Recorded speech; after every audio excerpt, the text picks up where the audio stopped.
A judge has ruled that transgender soldiers must be allowed to join the military on January 1, dealing another huge blow to Donald Trump's attempts to enforce a ban. U.S. District Judge Colleen KollarKotelly filed an injunction in Washington, D.C. blocking parts of the order last month.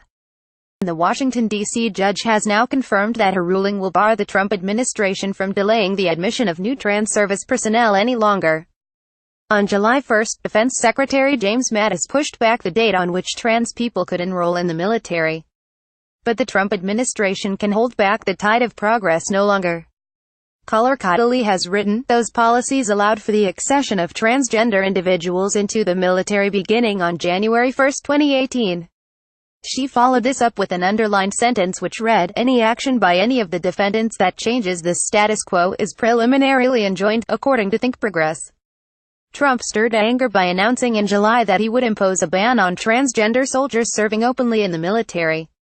Reversing a decision made under President Barack Obama, Trump claimed in a string of tweets that the military cannot be burdened with the tremendous medical costs and disruption that transgender in the military would entail.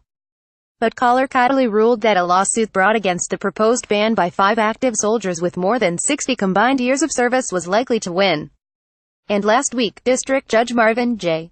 Garbus went further, enabling trans troops who have scheduled transition-related medical care to continue with their treatment with no deadline.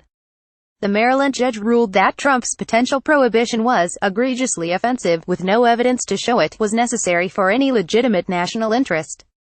The case, brought by the ACLU of Maryland on behalf of 6 soldiers, led District Judge Garbus to state that Trump's ban was not driven by genuine concerns regarding military efficacy.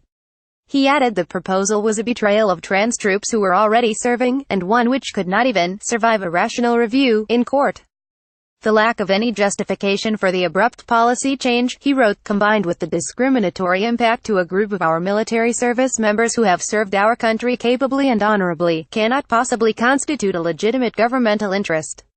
He said that for Trump to remove constitutionally given freedoms from a group of individuals was so outrageous as to shock the conscience. Garbus tore into Trump's inflammatory tweets specifically, writing that his sudden announcement certainly can be considered shocking under the circumstances.